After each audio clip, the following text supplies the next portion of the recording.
Hey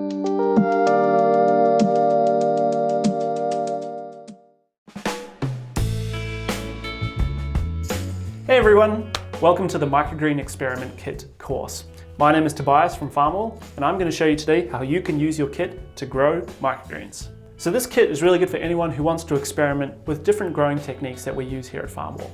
It's really good for kids and also adults as well. In your kit, you're going to find a bunch of different items. Firstly, if you're watching this video, it means that you've found the card that is taking you to Ecosystem. Ecosystem is our educational platform which we deliver all of our starting kit courses on, as well as our more comprehensive urban farming education course. We encourage you to have a look around once you've done this course, watch any of the videos you like, and engage with the content. It's lots of fun. We've also got a sticker, which is always a bit of fun, and we've also included a colouring in kids activity. This is about the super sprouts, this problem solver, and we encourage kids to become problem solvers through urban food and through growing food at home. So if you have kids, get them to colour this in, and if you like, post a photo in the ecosystem. We'd love to see your creations. So within the growing materials, we have a bunch of different components which allow us to grow in different ways. We have 3 different growing mediums: hemp cubes, soil blocks, and clay balls. Now, these are all different inert growing mediums that we're going to use to grow microgreens. I say inert because they don't have any nutrients in them. That's because the seeds contain the nutrients that the microgreens need to grow, but we've also included this activated plant nutrient derived from food waste. And we're going to mix this in with our microgreens to get some really good growing results. We've also included some vessels that you can use to grow your microgreens in. We have these paper cups, these coffee cups, which hold the paper cups, and we have these terracotta pots. Terracotta is a really great growing material as it is naturally water wicking. And lastly, we have our seeds. You'll get 2 jars of seeds in your kit, and you can identify what variety they are using the color code on the top of the lid. All right, let's get growing.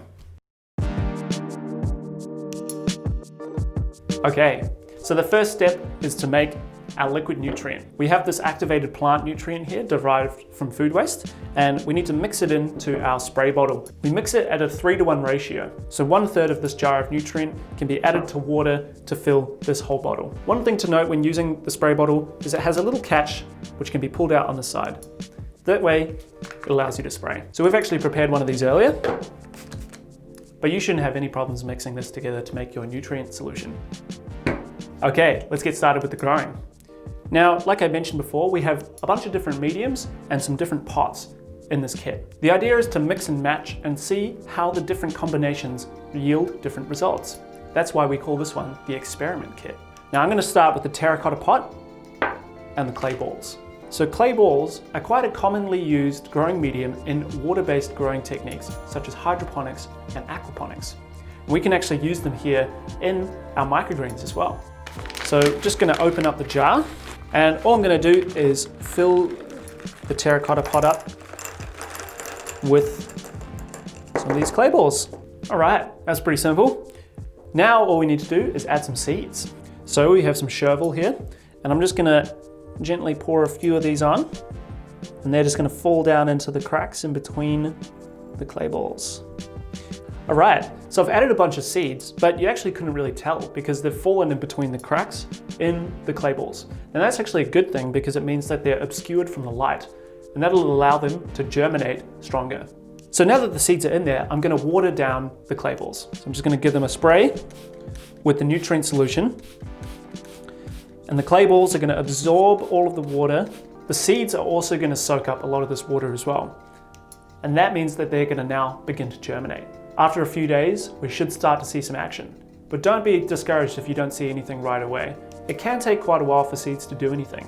Now it's important to continue to water our seedlings. So make sure that they don't dry out and continue to spray them with our nutrient solution.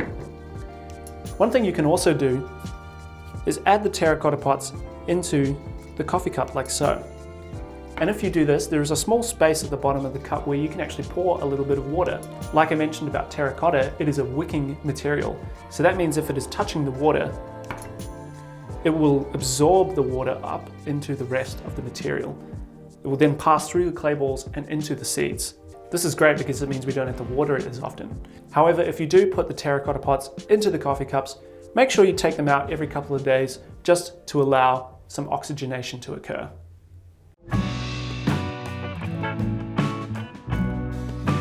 So I'm going to start with the hemp cubes. Hemp is an amazing growing medium. It doesn't have any nutrients in it like soil. However, it is a naturally occurring material and it provides really good structure for the roots to grow into. To make our hemp ready for growing, we need to wet it down. So I've got this cup of water here and I'm just going to dunk it in the water. It's important that the hemp gets soaked right through. Okay, so I've had the hemp cube in the water for about 30 seconds now, and that's pretty soaking. I'm just going to squeeze out the excess water so that it's all moist, but it's not soaking wet. Now it's looking less like a cube and more like a ball, and I'm actually going to break it apart. I'm just going to pull it apart like so, and then put it into the cup. The more that you pull it apart, the looser the fibers will be, and it means that the roots of your microgreens will be able to grow through easier. All right, there we go. We have our hemp fibers ready for seeding. But I'm not going to seed this cup just yet. First, I'm going to show you how you can use the soil blocks as a growing medium as well. So these soil blocks are actually dehydrated soil, which means that they have no water in them. And in order to get them back to a usable state, we need to add water to bring it back to life. We use one soil block per paper cup, and you need to soak a soil block for about 20 minutes in order for it to be usable.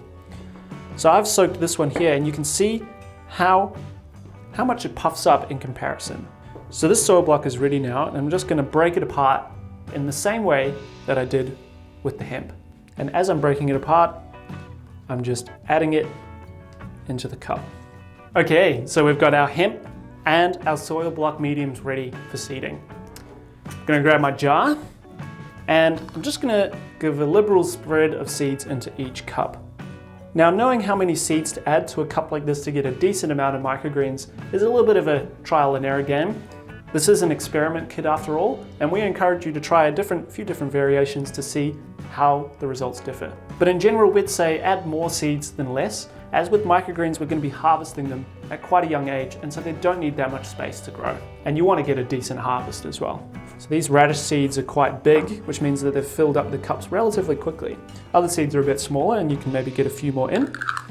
So now those are both ready. I'm going to water down the seeds using our nutrient spray. This is a really important part of the process, as the seeds need to become wet in order to germinate. When seeds take on moisture, that is their trigger to begin to grow. So we need to let them know that they can do that by giving them some of these nutrients. This nutrient water is also really good because it gives the seeds a great head start in life. Okay, so both of those are now watered down. The last step is to cover them. We need to cover these so that the seeds are in darkness. This is so that they can germinate properly. And with our soil microgreens, we can do that by adding another small layer of soil on top. So just gently spread the remaining amount of soil over the top of the seeds, like so. With the hemp cube, we don't have enough hemp left over to cover the seeds. So you can either cover them with something else, such as another cup, or you could put them in a dark place for a couple of days, such as a cupboard. Cool, so all of our microgreen growing methods are ready to germinate. I'm going to leave these for the next 3 to 5 days, and hopefully after that we should start to see some action. Don't be discouraged if you don't see results right away, as it can take a while for plants to react. However, once they begin to germinate and they've produced their shoots, you want to take them out of darkness and into the light. That way they can put on some color and produce their first leaves, known as cotyledons. After about 10 days, your microgreens should be ready to harvest. Check out the video below on how to identify when a microgreen is ready and how to harvest them. And that pretty much wraps it up for the microgreen experiment kit. Again, we encourage you to try out lots of different combinations with this kit. It's heaps of fun, and we hope that you get lots of great results growing your microgreens. We'd love to see how you go with it, so post any photos or videos into the ecosystem page, and if you have any questions or want some support from Farmall, you can do the same and we'll be happy to help. I've been Tobias from Farmall, happy growing, and I'll see you again soon.